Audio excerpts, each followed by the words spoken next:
করণীয় হলো শাবানের 29 তারিখে পশ্চিম আকাশে রমজানের চাঁদ তালাশ করা। এটা একটা আমল।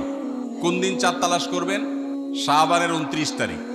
এই বছর আমাদের দেশে শাবানের 29 তারিখ কবে হচ্ছে? রোজা কবে থেকে শুরু হচ্ছে?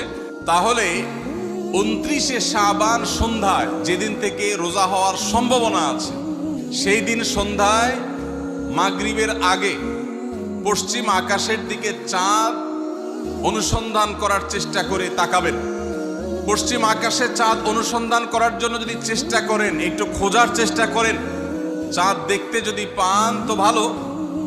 এমনকি যদি চাঁদ দেখতে নাও পান, চাঁদ দেখার চেষ্টা যে করেছেন এর কারণ আপনার আমল নামাতে সওয়াব লেখা হবে, একটা সুন্নত আদায় করার সওয়াব। ভাইরা আমার, আমরা আমাদের ছেলেবেলায়, আমাদের শৈশবে রমজানের আনন্দ আঁচ করতাম পশ্চিম আকাশের চাঁদ দেখে। ঈদের আনন্দের সূচনা এবং শুরুই হতো ঈদের চাঁদ দেখার মধ্য দিয়ে।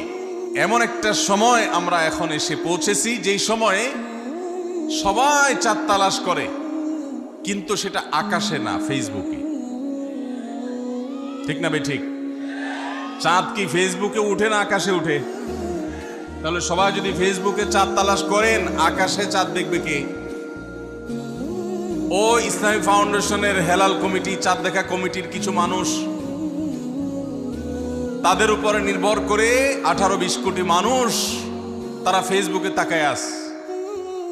এটা খুবই দুর্ভাগ্যজনক একটা বাস্তবতা। নবী করিম সাল্লাল্লাহু আলাইহি সাল্লামের হাদিসটা আমরা লক্ষ্য করি, তিনি বলেছেন, সুমু লিরুইয়াতিহি ওয়া আফতিরু লিরুইয়াতিহি।